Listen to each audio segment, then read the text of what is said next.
Deus criou, Satanás corrompeu, o homem caiu e Javé prometeu salvar. Esse é o resumo do livro de Gênesis, no qual vamos estudar agora. Amém. O nome do livro de Gênesis no hebraico é Bereshit, que significa no princípio. Em grego, esse livro se chama Gênesis, que se chama princípio. O autor desse livro é Moisés e ele foi escrito aproximadamente no ano de 1400 a.C. Se olharmos para o livro de Gênesis com uma visão histórica, nós podemos dividi-lo em 5 partes. Tendo a criação, aqui havia a promessa da redenção, as gerações de Caim e Sete até o dilúvio, do dilúvio até Babel e os patriarcas, que são mais de 40 capítulos, no qual vamos ver a vida de cada um deles detalhadamente. Esse, então, será o esboço do nosso estudo para esse momento. A criação. Os céus são para a terra para o homem e o homem para Deus. Gênesis, no capítulo 1, versículo 1 e 2, diz o seguinte: no princípio criou Deus os céus e a terra, porém, estava sem forma e vazia, havia trevas sobre a face do abismo, e o Espírito de Deus pairava por sobre as águas. O motivo de toda a criação foi que Deus criou todas as coisas para o seu prazer. O propósito dessa criação foi que Deus criou tudo isso para glorificar a Cristo. E os meios dessa criação foi o Espírito e a Palavra. Tudo o que Deus cria é pelo seu Espírito e pela sua Palavra. Em Gênesis, no versículo 2, a Bíblia diz e ressalta que o Espírito de Deus pairava por sobre as águas. E nós vamos falar um pouco melhor disso mais para frente. Temos aí, então, podemos perceber que algo aconteceu nos versículos, entre o versículo 1 e 2 do capítulo 1. E temos aí, então, a queda de Lúcifer. Porque Deus não cria nada que seja um caos. Cremos que no versículo 1, toda a criação foi feita. Os céus, a terra, tudo Deus já havia criado. Mas depois, no versículo 2, a Bíblia diz que havia trevas, que havia caos, que havia abismo. Tudo o que nós criamos tem a ver com aquilo que nós somos. Expressa aquilo que nós somos. E caos, trevas, abismo não pode expressar o nosso Deus. Não pode expressar um Deus tão grande, tão poderoso e que faz todas as coisas com tanta perfeição. Então, podemos entender que entre esses versículos algo aconteceu. Temos aí, então, lá em Isaías, no capítulo 14, nós podemos ver a queda de um anjo chamado Lúcifer. E Isaías diz que esse anjo desejou ser igual a Deus. Saiu então o motivo da queda desse anjo, o motivo da destruição de todas as coisas que Deus começara a criar. É a queda de Lúcifer. Vamos então ver que a terra foi toda danificada e que agora Deus precisaria restaurar e recriar tudo aquilo que ele já havia criado por conta da queda desse anjo. Então temos aí a nova criação. A partir do versículo 2 nós podemos ver as condições para a vida acima de estar. Como eu já havia dito, o Espírito e a Palavra. No final do versículo 2 diz que o Espírito de Deus pairava por sobre as águas. Como pode o Espírito de Deus pairar exatamente onde Lúcifer havia caído, exatamente onde havia caos, onde havia trevas, onde havia abismo? Pois é, estava lá o Espírito de Deus. Quando eu vejo isso, eu me lembro dos ensinamentos de Paulo. Aquilo que Paulo diz em uma das cartas, diz que onde abundou o pecado, superabundou a graça. Deus estava ali pronto para superabundar com a sua graça e começar a restaurar e criar todas as coisas novamente, até chegar ao ponto de criar o homem. E aí, esse ato de Deus pairar por sobre as águas tem muito a ver com a galinha chocando cada um dos seus ovos até que eles se tornem os pintinhos. E aí o que acontece? O Espírito de Deus nesses dias tem pairado. Esse é o achafe de Deus. Eu me lembro que antes de eu sair da minha cidade e chegar até aqui a cidade de Porto Alegre, muitos diziam que essa cidade havia muitos centros de macumba, muitas pessoas religiosas, muitas pessoas envolvidas com religião e que poucos queriam saber do verdadeiro Deus. Mas quando eu cheguei nessa cidade, eu vi algo completamente diferente. Sabe por quê? Quando eu cheguei aqui, eu percebi que o Senhor Jesus já estava aqui, que o Espírito de Deus já pairava por sobre esse lugar.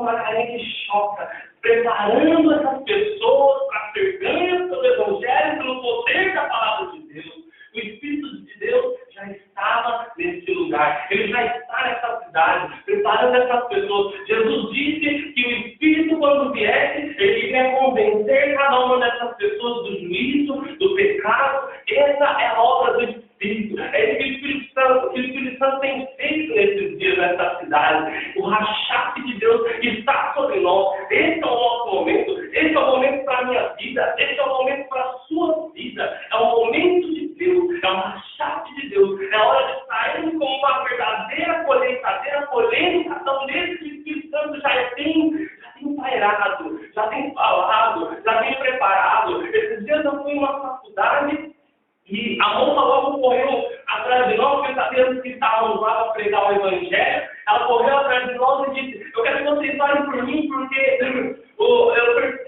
fiquei sabendo que fizeram um trabalho de macumba para mim e tal, e explicou toda a vida dela, e daí nós oramos. Eu quero te falar, sabe o que falou para aquela moça? Ela não sabia, não é que ela sabia que a igreja tem poder para orar e destruir com as obras do diabo. A verdade é que o Espírito de Deus já estava pairando sobre ela. O próprio Espírito já estava falando para ela que havia um único Deus, um verdadeiro Deus, um poderoso Deus que era capaz de destruir as obras do inimigo, era capaz de destruir as obras de Lúcifer. O Espírito de Deus já tem pairado sobre essa vida. Temos aqui então a formação do homem. O homem, então, tem seu corpo feito do pó da terra, depois recebe um fôlego de vida, é feito alma vivente, é colocado no jardim do Éden ou no jardim das delícias, entra então num sono profundo e daí da costela de Adão, Deus cria a mulher. Depois disso, depois de ter feito todas as coisas, Deus descansou. Isso é o poderoso. Deus descansou. O descanso de Deus. Nós precisamos aprender a fazer essa obra que o Espírito já tem preparado. Precisamos aprender a fazer isso no descanso. No descanso de Deus. Creio que essa obra é do nosso Deus, é do nosso Pai. Foi Ele quem nos chamou para esse momento. Nada de motivações erradas, nada de estar focado em coisas que não devem ser focadas, mas estarmos focados no descanso, em fazer essa obra com o descanso de Deus. Aquela é a promessa da redenção. Satanás corrompe, o homem cai, mas a fé promete salvar.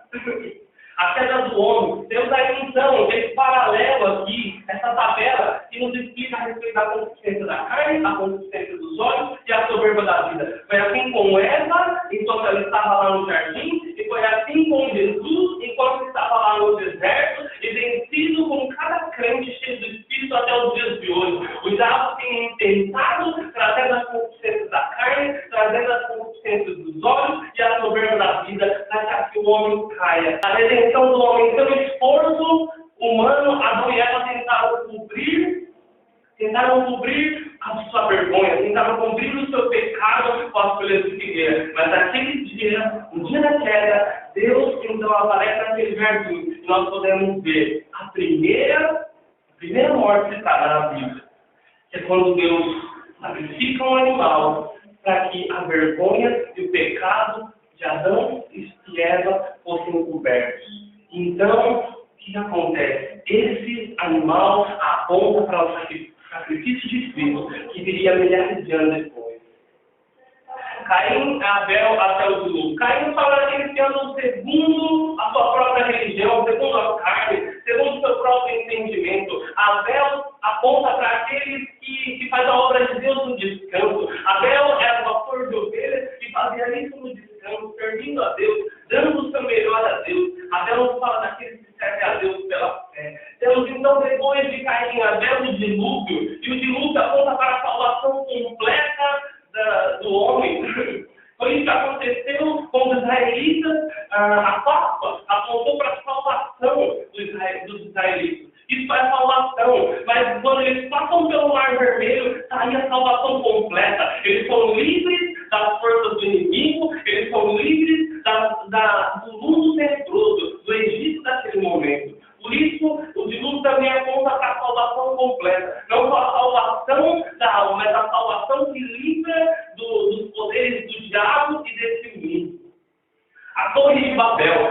Na Torre de Babel nós podemos ver o último estágio da queda do homem. Primeiro, a queda do homem aponta, a queda do homem, a consequência foi que ele perdeu o espírito, ele já não podia ter mais contato com Deus, o espírito dele foi mortificado. A segunda queda foi que ele caiu na sua própria consciência e tornou-se alma. A terceira queda, ele se corrompeu totalmente e tornou-se completamente carnal. Por fim, em Babel, o homem é influenciado por Lúcifer, se rebelando contra a autoridade de Deus.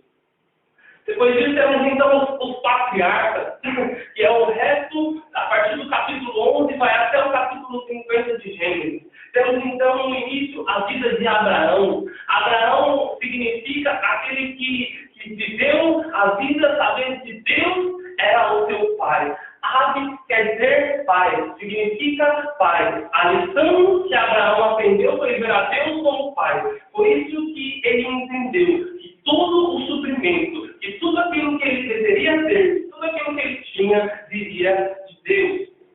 Temos então depois a vida de Isaac. Em Gálatas 4 diz que Isaac é o filho da promessa. Isaac aponta para aquele que entendeu que tudo que nós temos tem a ver com aquilo que nós herdamos dos nossos pais. A vida de Jacó então tipifica a disciplina do Espírito Santo. Temos lá as duas experiências de Jacó. A primeira é em Betel, quando Deus revela o propósito eterno ali para Jacó, e ele entende que Deus queria habitar na verdade na terra, que Deus tinha um propósito eterno, e naquele momento a revelação cai sobre a vida de Jacó. Depois Jacó tem a experiência de Peniel. Em Betel, Jacó recebe a sua salvação e tem ali um entendimento do propósito. Ele começa a enxergar o que Deus tinha para ele. Mas em Peniel temos aí o processo. Naquele momento, Deus muda a vida de Jacó. E esse é o processo que ele faz com o crente. Primeiro ele traz a salvação, mostra o propósito, mas depois a vida cristã, a caminhada cristã se torna um processo de transformação no caráter, se torna um processo de transformação no estilo de vida. E é isso que Deus tem feito nas nossas vidas nesses dias, é isso que Deus tem feito comigo nesses dias, transformando o meu caráter, transformando o meu estilo de vida. Por fim, nós temos a vida de José. José foi alguém que sonhou e viveu os sonhos de Deus. José é o estilo é o exemplo de uma vida abençoada, de uma vida próspera. Algo importante na vida de José é que ele era alguém expert em transformar situações difíceis, transformar situações que já não havia mais o que fazer em algo onde Deus pudesse abençoar. José, ele tinha o poder de transformar as tragédias em bênçãos. Por quê? Porque era alguém que confiava em Deus. Era alguém que decidiu viver os sonhos de Deus. Nesses dias, decida viver os sonhos de Deus. Enxergue os propósitos. Busque em Deus enxergar os propósitos. Assim como aconteceu com Jacó em Betel. Responda a Deus aí no processo de Peniel da sua vida. E depois tenha o estilo de vida como o de José, transformando tragédias em bênçãos, tendo uma vida própria e abençoada pelo Senhor. Termina aqui o nosso estudo de Gênesis. Um abraço. Amém.